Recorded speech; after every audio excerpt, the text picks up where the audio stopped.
بادشاہ ہارون الرشید بہلول کی بہت عزت کرتا تھا اور ان سے ہنسی مذاق کا بھی رشتہ تھا۔ ہارون کے دربار میں ان کی آزادانہ رسائی تھی۔ جب ان کا دل چاہتا دربار میں پہنچ جاتے۔ ایک دن جب دربار میں بہلول آئے تو اس وقت ہارون الرشید کے ہاتھ میں ایک چھڑی تھی۔ ہارون الرشید کو مذاق سوجا۔ اس نے ان کو چھیڑتے ہوئے کہا، بہلول آپ سے میری ایک گزارش ہے۔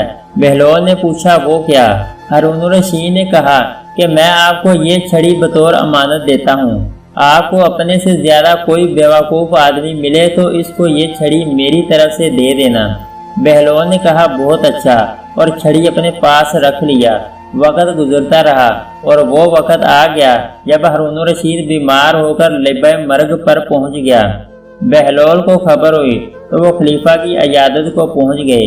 پوچھا، امیر المومنین کیا حال ہے؟ ہارون نے جواب دیا، حال کیا پوچھتے ہو، سفر درپیش ہے۔ بہلول نے پوچھا، کہاں کا سفر درپیش ہے؟ ہارون نے جواب دیا، آخرت کا سفر درپیش ہے، دنیا سے اب جا رہا ہوں۔ بہلول نے سوال کیا، کتنے دن میں واپس آئیں گے؟ ہارون نے کہا، بھائی یہ آخرت کا سفر ہے، اس سے کوئی واپس نہیں آیا کرتا۔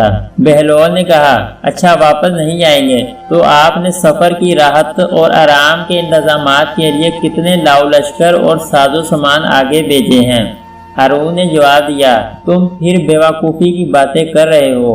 آخرت کے سفر میں کوئی ساتھ نہیں جایا کرتا، نہ کوئی لاؤ لشکر اور نہ ہی کوئی ساز و سامان جاتا ہے، وہاں تو انسان تنہا جاتا ہے۔ بہلول نے کہا، اتنا لمبا سفر کہ وہاں سے واپس بھی نہیں آنا ہے، لیکن آپ نے کوئی لاؤ لشکر یا سامان نہیں بھیجا، حالانکہ اس سے پہلے آپ کے جتنے سفر ہوتے تھے اس میں انتظامات کے لیے آگے لاؤ لشکر اور سفر کا سامان جایا کرتا تھا، اس سفر میں کیوں نہیں بھیجا؟ ہارون نے کہا، نہیں، یہ سفر ایسا ہے کہ اس میں کچھ بھیجا نہیں جا سکتا۔ بہلول نے کہا، امیر المومنین آپ کی ایک امانت بہت عرصے سے میرے پاس رکھی ہے، یہ وہ چھڑی ہے جسے آپ نے مجھے دیتے ہوئے فرمایا تھا کہ مجھ سے زیادہ کوئی بیوقوف ملے تو اس کو دے دینا۔ میں نے بہت تلاش کیا لیکن مجھے اپنے سے زیادہ بیوقوف آپ کے علاوہ کوئی اور نہیں ملا، اس لیے کہ میں یہ دیکھا کرتا تھا کہ اگر آپ کا چھوٹا سا بھی سفر ہوتا تو مہینے پہلے اس کی تیاری ہوا کرتی تھی، کھانے پینے کا سامان، خیمے، لاؤ لشکر سب سے پہلے بھیجا جاتا تھا، اور آپ کو یہ بھی معلوم تھا کہ ایک دن اس لمبے سفر پر بھی آپ کو جانا ہے، یہاں سے واپسی ممکن نہیں، لیکن اس کے لیے آپ نے کوئی تیاری نہیں کی۔ کیا دنیا میں آپ سے زیادہ کوئی بیوقوف ہوگا؟ لہذا اپنے سے زیادہ بیوقوف میں نے آپ کو پایا، اب آپ کی یہ امانت آپ کو مبارک ہو۔ یہ سن کر ہارون الرشید رو پڑا اور کہا، بہلول تم نے سچی بات کہی، ساری عمر ہم تم کو بیوقوف سمجھتے رہے، لیکن حقیقت یہ ہے کہ حکمت کی بات تم نے ہی کہی، واقعی ہم ہی بیوقوف ہیں، ہم نے اپنی عمر ضائع کر دی اور اس آخرت کے سفر کی تیاری نہیں کی۔ آج کا کوئی شخص عباسی خلیفہ ہارون الرشید کی امارت اور ثروت کو نہیں پہنچ سکتا، اس کی سلطنت 3 براعظموں تک پھیلی ہوئی تھی۔ آج کے دور کے کئی امریکہ اس کی مٹھی میں تھے۔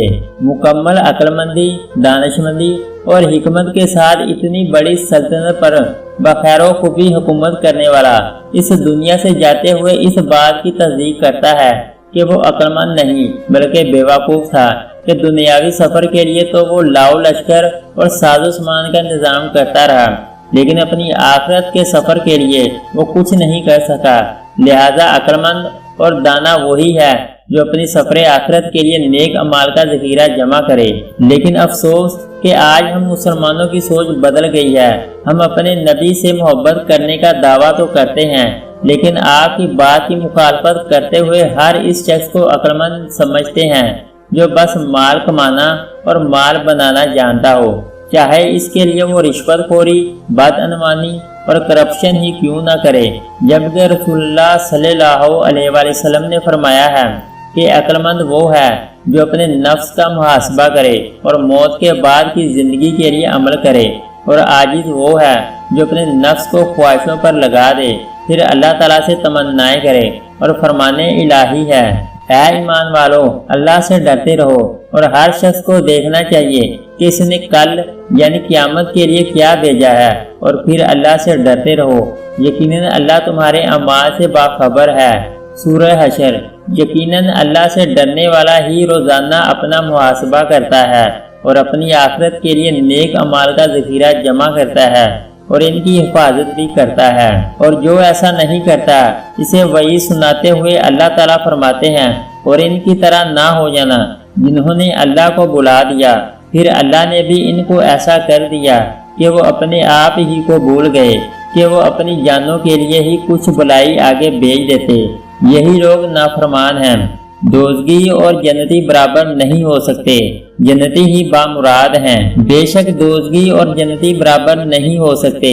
اے اللہ ہمیں اپنے بامراد جنتی بندوں میں شامل فرما لے، ہمیں اپنے ان عقل مند بندوں میں شامل فرما لے جو روزانہ اپنا محاسبہ کرتے ہیں اور گناہوں سے توبہ کر کے نیک اعمال کی کثرت کرتے ہیں، تاکہ کل آخرت میں تیرے سامنے سرخرو ہوں اور تیرے جنت کے وارث بنے۔ آمین۔ اگر آپ کو ہماری ویڈیو اچھی لگے تو اس کو لائک اور سبسکرائب کر دیں۔